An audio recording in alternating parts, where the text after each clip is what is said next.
नमस्कार दोस्तों। तो ट्रेडिंग व्यू पाइन स्क्रिप्ट के इस ट्यूटोरियल में हम लोग ये सीखने वाले हैं कि multi time frame MACD indicator कैसे क्रिएट करना है। तो चलिए कोड देखते हैं।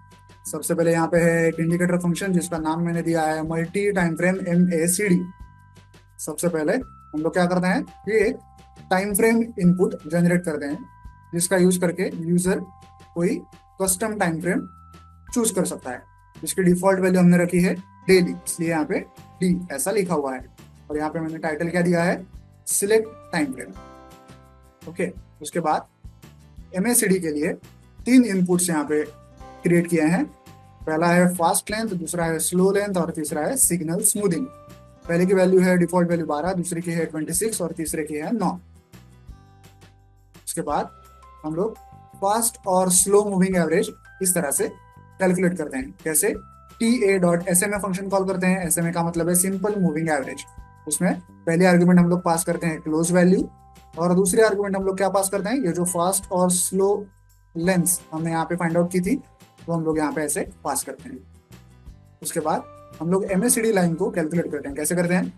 ये जो फास्ट मूविंग एवरेज और स्लो मूविंग एवरेज हमने फाइंड आउट किया है, इनका डिफरेंस मतलब होता है MACD लाइन।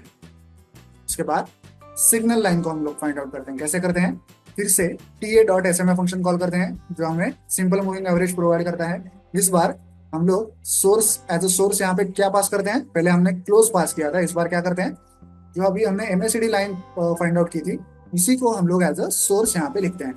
और लेंथ के लिए हम लोग क्या यूज कर रहे हैं, ये जो सिग्नल लेंथ वेरिएबल है सिग्नल स्मूथिंग का, जिसकी वैल्यू हमने 9 रखी है, उसको यहाँ पे हम लोग एज अ लेंथ यूज करते हैं।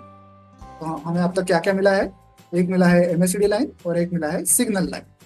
अब हम लोग इन्हीं दोनों चीजों का higher time frame version find out करेंगे। उसके लिए हम लोग यहाँ पे हायर टाइम फ्रेम MACD और हायर टाइम फ्रेम सिग्नल ऐसे दो वेरिएबल्स बनाते हैं। फिर request dot security function call करते हैं। ओके। इसमें पहले आर्ग्यूमेंट हम लोग क्या पास करते हैं, सिम इन्फो डॉट टिकर आईडी।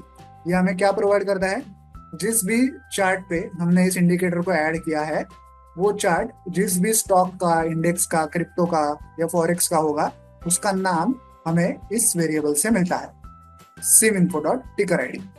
उसके बाद जो भी टाइम फ्रेम यूजर ने यहाँ से सिलेक्ट की है इस इनपुट टाइम फ्रेम फंक्शन से, वो टाइम फ्रेम हम लोग यहाँ पे पास करते हैं। और उसके बाद जो भी डेटा हमें फाइंड आउट करना है, हायर टाइम फ्रेम का डेटा, वो हम लोग यहाँ पे पास करते हैं। इस वेरिएबल में हमें क्या फाइंड आउट करना है, हायर टाइम फ्रेम की MACD हम लोग को फाइंड आउट करनी है। तो ये जो MACD वेरिएबल है वो हम लोग यहाँ पे पास करते हैं। और यहाँ पे हम लोग हमें क्या फाइंड आउट करना है, सिग्नल लाइन को फाइंड आउट करना है, इसलिए ये जो सिग्नल वेरिएबल है वो हम लोग यहाँ पे पास करते हैं। और इन दोनों के आगे हमने क्या लिखा है, ब्रैकेट में 1 लिखा है। ये ऐसा क्यों किया है, क्योंकि जब भी हम लोग करंट चार्ट से किसी हायर चार्ट का डेटा एक्सेस करते हैं तो हमें इंडिकेटर रीपेंटिंग इशू का सामना करना पड़ता है। वो हमें ना करना पड़े इसलिए हमने यहाँ पे ब्रैकेट 1 लिखा है। इंडिकेटर रीपेंटिंग इशू क्या होता है, उसे कैसे सॉल्व करते हैं, इसके लिए अलग से ट्यूटोरियल वीडियो मैंने बनाई है, वो आप जाके देख सकते हैं। एक संक्षेप में आपको बता दूं कि ये क्या होता है। जब भी हम लोग मान लीजिए हम लोग निफ्टी के डेली चार्ट पे हैं और हम निफ्टी के वीकली चार्ट का डेटा एक्सेस कर रहे हैं, तो हमें वीकली चार्ट का डेटा प्लॉट करना है डेली चार्ट पे।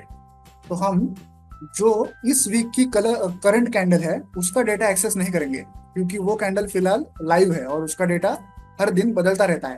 तो हम लोग क्या करेंगे, जो पिछले वीक की कैंडल है जो अब क्लोज हो चुकी है और जिसका डेटा यूज करना अब सेफ है, जो बदलने वाला नहीं है, जो कांस्टेंट हो चुका है अब, वो डेटा हम लोग एक्सेस करते हैं। तो क्योंकि हमें पिछली कैंडल का डेटा एक्सेस करना है, हम लोग यहाँ ऐसे ब्रैकेट 1 लिखते हैं। ओके। और इस ऐसे करने से क्या होता है, जो इंडिकेटर रीपेंटिंग इशू है वो हमें यहाँ पे नहीं सताता। आई होप आप ये समझ गए होंगे। उसके बाद हम लोग क्या कर रहे हैं, ये जो हमने हायर टाइम फ्रेम MACD और higher time frame signal lines यहाँ पे फाइंड आउट की हैं, इनको हम लोग प्लॉट फंक्शन का यूज करके ऐसे प्लॉट करते हैं। यहाँ पे हमने टाइटल दिया है MACD, कलर दिया है रेड, यहाँ पे टाइटल दिया है सिग्नल और कलर दिया है ग्रीन। वैसे ही क्योंकि हमें एक जीरो लाइन भी प्लॉट करनी है तो हम लोग H लाइन फंक्शन का यूज करते हैं जो कि होती है हॉरिजॉन्टल लाइन। और हम लोग क्या पास कर रहे हैं, यहाँ पे जीरो पास करें, जीरो वैल्यू, ताकि एक जीरो वैल्यू पे एक हॉरिजॉन्टल लाइन प्लॉट कर सके जिसका कलर हम लोग रख रहे हैं व्हाइट। ओके। तो आई होप आपको ये कोड समझ में आ गया होगा। तो चलिए अब इस इंडिकेटर को चार्ट पे ऐड करके देखते हैं। ओके, तो फिलहाल मैं निफ्टी के डेली चार्ट पे हूँ। आप देख सकते हैं multi time frame MSCD indicator chart पे ऐड हो चुका है। जो रेड लाइन है वो है एमएससीडी, और ग्रीन लाइन जो है वो है उसकी सिग्नल लाइन। या आप चाहें तो इनपुट पैनल में जाके यहाँ से इन वैल्यूज को चेंज भी कर सकते हैं और इनको मॉडिफाई कर सकते हैं। स्टाइल पैनल में जाके आप कलर चेंज कर सकते हैं। और हाँ, ये जो डॉटेड लाइन देख रहे हैं यहाँ पे, ये कौन सी है? ये जीरो लाइन है। अब जो हमारा मेन टॉपिक है, मल्टी टाइम फ्रेम। देखिए यहाँ पे सिलेक्ट टाइम फ्रेम करके एक ऑप्शन है। फिलहाल हम लोग डेली चार्ट पे हैं और टाइम फ्रेम जो सिलेक्टेड है वो भी डेली है। अब मैं क्या करूंगा, डेली से बड़ी कोई टाइम फ्रेम सिलेक्ट करूंगा। फॉर एग्जांपल मैं कर रहा हूँ वीकली।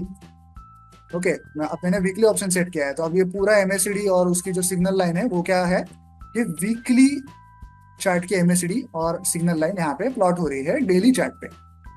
ओके।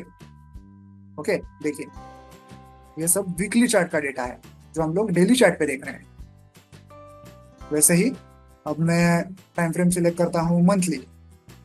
तो अब देखिए ये जो आप देख रहे हैं ये दोनों लाइंस, ये मंथली चार्ट की एमएससीडी और सिग्नल लाइंस हमें डेली चार्ट पे दिखाई दे रही हैं।